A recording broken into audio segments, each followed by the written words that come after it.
Great. So I'll move to my next topic, which is the same in terms of for marketing student pointers for companies which are into digital services. So like Akhil, he is into the IT services giving, and you, I think, are into the more marketing related, digital marketing related services. So I think we'll start with Akhil. Like, what is the kind of a general strategy for a company who is like into like the digital services who is providing?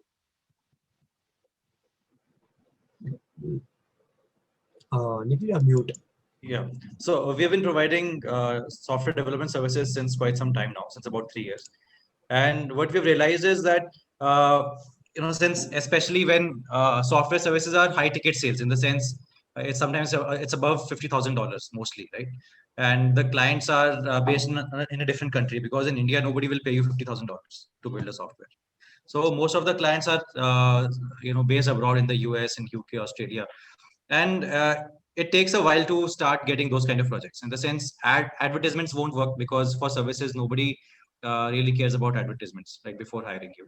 And your target audience is usually bigger companies, so enterprise companies, and companies that are Fortune 500 or Fortune 1000. Those kind of companies are the ideal target. And for those type of companies, the traditional approaches, they don't work. But what works is, and what often gets overlooked by people, is that you have to create market research reports. So like, let's say you're a tech service company like us, like Voltech, right? So you can do a lot of evaluation in a report to come up with statistics around the adoption and usage of a particular technology. Let's say a new technology has come out and you do a lot of adoption and how it can be used and all of that. So these are some things that are really important to the prospects. So like, let's say in an enterprise company, the CTOs and all those people will be really interested in knowing something like this and reading this kind of a report.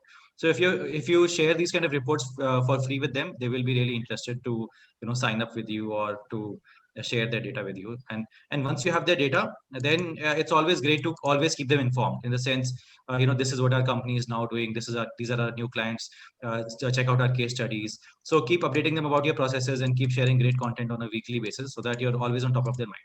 And the lead nurturing time for this kind of a thing, right? For these high ticket sales, it's very long. So it's not that one day you do marketing, you get hundreds of leads, and the next day suddenly you start getting business. It's not like that. It takes 6 to 8 months sometimes to have that same lead slowly, put a request to you.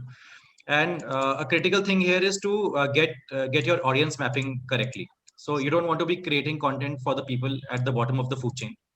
So like, let's say if your target audience is IBM or some company like that, you don't want to create content that the entry level employee is reading. You want to create content that the decision makers like CTOs and all those people will read, right? The directors and VPs, all those guys. So that when you have a sales conversation with them, it will help a lot if they have already heard about you. And so services marketing is very different from marketing your products. So since I've done both, so what I've realized is that ads don't work, and sometimes even blogs and videos don't work. So like ads and blogs and videos, they work really well for digital products, but with services, it won't help you at all. But you need to appear as a thought leader. So like I said, reports, and then on LinkedIn, if you are able to appear as a thought leader in a very niche kind of a technology, or niche kind of a your chosen niche, then you can only expect the people that they will work with you, or they will try and inquire about your services. And then many people think that for services, the marketing process ends at getting the lead. So like, let's say you got the lead, and now that is all your marketing, that's all your marketing effort. But actually that is only 10% of the marketing effort, because 90% is done when you actually give the good quality of the service to your customers. So once you do that, then your marketing starts to explode, in the sense they will those clients will then refer you to other clients. They will refer to their friends, and these people, they keep changing companies a lot. So in these Fortune 500 companies, people change companies, hop between companies a lot, and they go to different Fortune 500 companies. So once, let's say you have a client and he goes to the company, so he will basically try and work with you again. So basically 90% is doing the job properly, and then 10% is getting a new client. Getting clients for services is easy, but then servicing them, getting good service, giving them a good service is very difficult. So that's what people should be focusing on, and I think that's where 90% of the marketing effort is.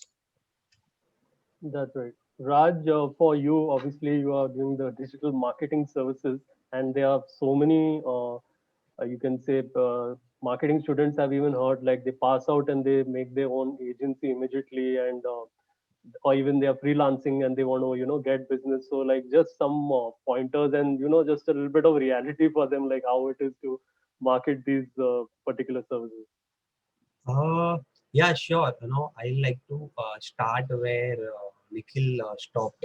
Uh, the most important part is not about just finding new customers.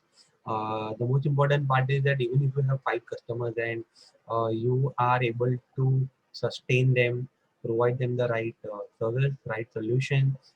Yes, keeping in mind the way times are changing, and you are able to catch up on that time and be still be relevant to those 5 customers in whatever stages of their journey or their business or their product is. That is how means it is cutthroat competition out there.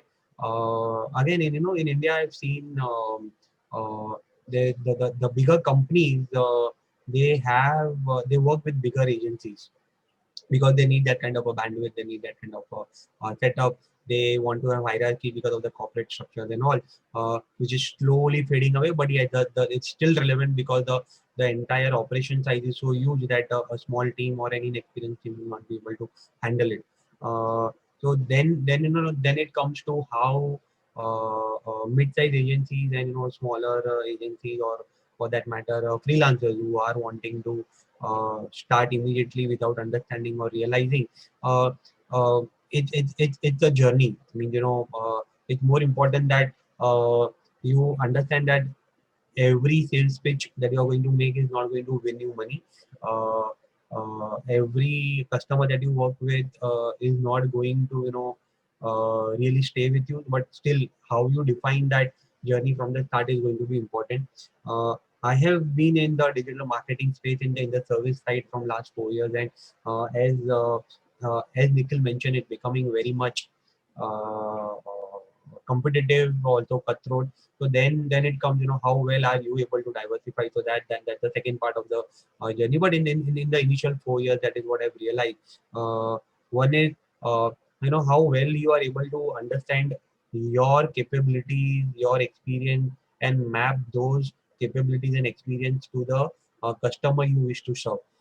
Means today, with X number of years of experience and been working in certain aspect of your business or your experience, you cannot go out and service all the customers.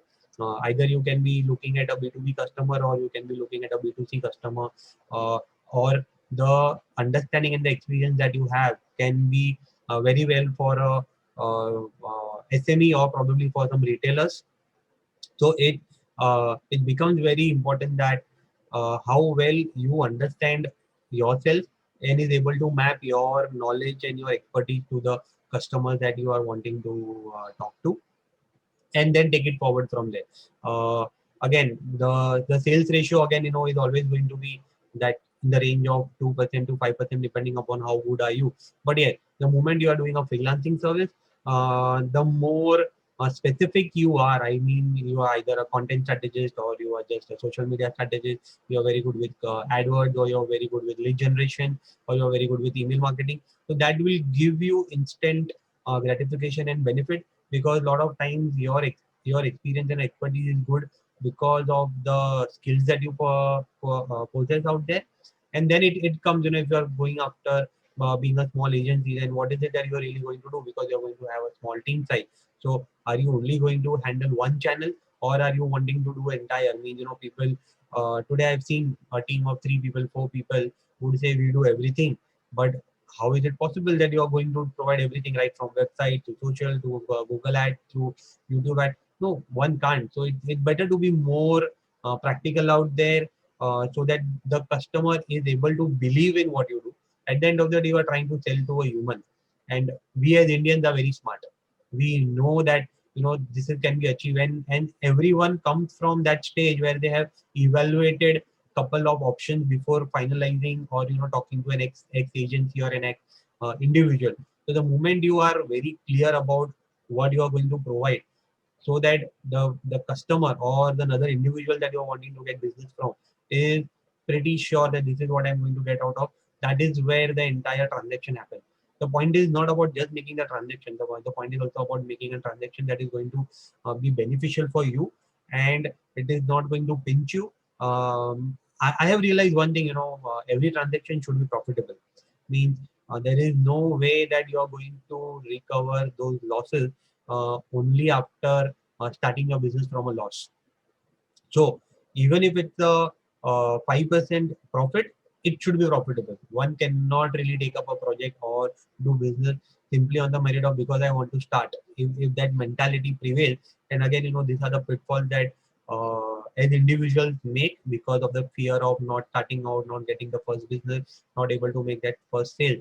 But that confidence should be there. That, I am going to go after certain set of business. I'm going to go after certain set of services, and that mapping of who you are versus what you're going to provide versus the customer who is wanting it has to be somewhere accurate, and accuracy level has to be 70-80% because that 10-20% or 30% always you are going to learn on the go. You might upskill yourself in the journey, but at least you know that this is what you're going to provide and that is the person you're going to get out of it. Yeah. That's right.